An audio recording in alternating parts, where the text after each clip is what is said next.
Jake and his group of college friends were all about adventure and decided to spend their spring break camping in the notorious Whispering Woods. Despite the eerie stories they'd heard, they were more amused than deterred, eager to debunk the myths themselves. As they drove through the rural outskirts, the dense forest canopy blotted out the afternoon sun, casting long shadows that danced across their path. The deeper into the woods they drove, the more pronounced the silence became, as if the forest was holding its breath. They set up camp in a small clearing near a stream, the soothing sound of flowing water a stark contrast to the oppressive silence of the woods. As night fell, they lit a large fire, its glow a small island of light in the darkness of the forest. Mia, always the storyteller, decided to recount the legend of Whispering Woods. She spoke of ancient spirits that were said to inhabit the trees, spirits that whispered in the wind, speaking in the tongues of the old forest. The group chuckled nervously as the wind began to pick up, rustling through the trees and creating soft, whisper-like sounds. They joked about the spirits, but as the night progressed, the atmosphere grew tense, the forest seeming to press in around them. Curiosity got the better of Jake and a couple of friends, prompting them to venture deeper into the woods to investigate the whispers. The forest seemed to change around them, the familiar path becoming gnarled and twisted as if reshaping itself. Suddenly, Jake's flashlight flickered and died, leaving them in near total darkness. The whispers intensified, no longer just whined through leaves, but now clear, distinct voices murmuring indistinct phrases. Panic set in as they realized they were not alone. Meanwhile, back at the camp, Mia and the remaining friends grew worried as time passed with no sign of Jake and the others. They armed themselves with flashlights and went in search of their friends, the campfire's light receding behind them. As they delved into the forest, the trees seemed to close in, the path narrowing and the night sounds growing eerily silent. Every step felt watched, and the whispers grew louder, now clearly calling out to them, almost intelligible. They found Jake and the others in a small clearing, surrounded by faintly glowing figures. The figures were made of mist and shadow, their whispers mournful and pleading. The group stood frozen, caught between fear and fascination. The air grew colder, and the figures began to fade as dawn approached. They were left with a chilling warning: protect the woods or never leave. Shaken, they hurried back to their camp, the forest seemingly retreating around them. With the first light of dawn, they packed up their camp quickly, eager to leave the oppressive atmosphere of the woods. As they left, they noticed that no sound followed them. Even their footsteps seemed swallowed by the forest floor. Driving away, the normal sounds of morning were strangely absent until they cleared the tree line. Only then did the natural sounds of birds and wind return, as if they had been released from an unseen grip. The experience left them shaken, but bonded them in a way that only shared trauma can. They promised to never speak of what happened, fearing that recalling the events might invite whatever they encountered back into their lives. Weeks later, Jake found an old, yellowed map of the area in his backpack, a map they had not taken with them. On it, the area where they camped was marked with an ancient symbol, hinting at forgotten rituals meant to quell the restless spirits of the woods.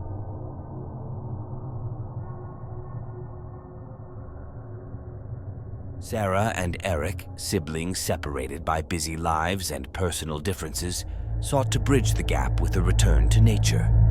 Black Pine Camp, known for its scenic lake and towering pines, seemed the perfect escape from the pressures of city life. Their arrival was marked by a strange stillness. The usual bustling of wildlife was notably absent, the silence amplified by the dense trees that surrounded the campsite. As they unpacked, a subtle unease crept over them, dismissed as nerves from the isolation. The camp was eerily deserted, adding to the atmosphere of abandonment. As they set up their tents, a thick fog began to roll in, soft and slow at first, then enveloping the entire campsite within minutes. Despite the growing fog, they decided to explore the surrounding area. The lake, usually a clear, vibrant blue, was now a mirror of mist, the water's surface indiscernible from the fog that blanketed it. As they walked, the fog seemed to isolate them, sounds muffled and direction disoriented.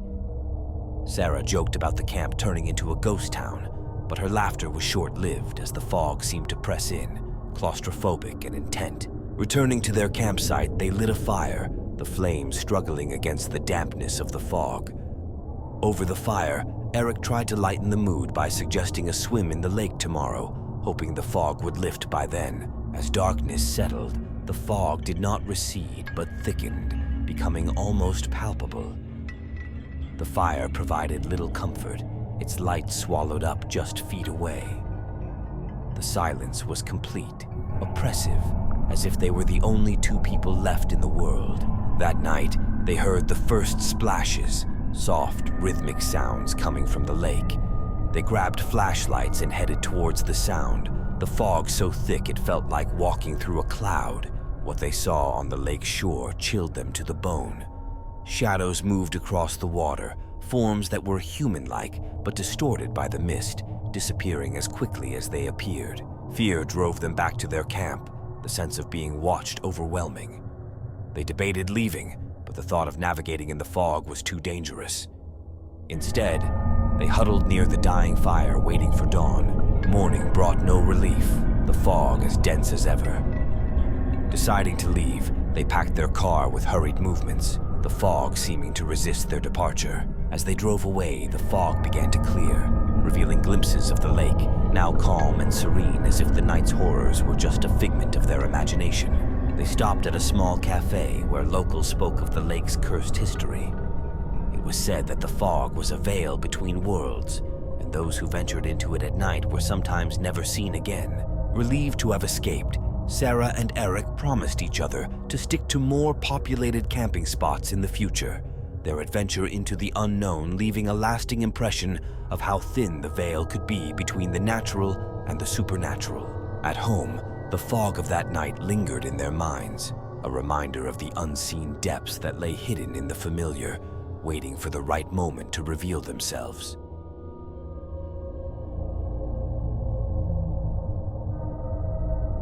Mark's interest in abandoned places was not just about the thrill. It was about uncovering histories left behind, the stories preserved in decay. Camp Hollow, with its shuttered windows and overgrown paths, was a perfect subject. He convinced his friends, all urban explorers with a taste for the macabre, to investigate the camp with him. They drove through winding roads, the forest encroaching upon them as they neared the camp, a palpable sense of history hanging in the air. The camp itself was an eerie snapshot of the past, its structures succumbing to nature's reclaim. They set up their tents in the heart of the camp, under the watchful eyes of abandoned cabins and silent swing sets. Their exploration began with the main lodge, where peeling paint and dusty windows created a specter of former joy. Inside, they found remnants of activities planned and never completed, crafts half-finished, a ledger frozen in time. As dusk approached, the atmosphere grew heavier. The camp seemed to come alive in the worst way, sounds of a past long gone whispering through the broken panes and under the creaking woodwork. Mark, drawn to the stories of the children and the hollow men, gathered the group around a campfire to share what he knew. The children's nightmares, the disappearances, and the closing of the camp were all threads in a tapestry of mystery and sorrow. As night enveloped them, the wind carried echoes of laughter and cries, as if the camp were reliving its last days. The group's initial excitement turned to unease, the stories becoming too real as shadows danced in the flickering firelight. Their decision to investigate the cabins at night was driven by a mixture of fear and fascination. Each cabin told a story of abandonment, beds unmade, belongings left as if their owners would return at any moment. In one cabin, Mark found a diary, its entries detailing the terror of an unseen presence, the writer's words scrawled in a panicked rush. It ended abruptly, the last entry unfinished, a chilling testament to the fear that had consumed the writer. That night, they heard it, the sound of hollow footsteps, as if something or someone was pacing between the cabins. The group froze, listening as the footsteps seemed to approach, then fade away, only to start again. By morning, the decision was unanimous. they would leave Camp Hollow. But first, they needed to see the lake, the site of the last disappearances. The path was overgrown, the morning mist clinging to the spider webs that laced between the trees. At the lake, the water was disturbingly still, reflecting the gray sky above. As they stood there, a chill wind swept across the surface, and for a moment, it seemed as if the reflections in the water looked back at them with hollow, sunken eyes. Hurrying back to their camp, they packed up with shaking hands, the echoes of the night's footsteps still fresh in their ears. The drive out was silent, each lost in their own thoughts, the weight of Camp Hollow's history heavy on their minds. Once home, Mark placed the diary on his shelf, a morbid memento of their trip. Sometimes when the house was quiet, he thought he could hear a soft thumping, like distant footsteps walking endlessly through an abandoned camp. The story of Camp Hollow remained with them, a haunting reminder of what lies forgotten and what memories might best be left undisturbed, hidden in the shadows of the past.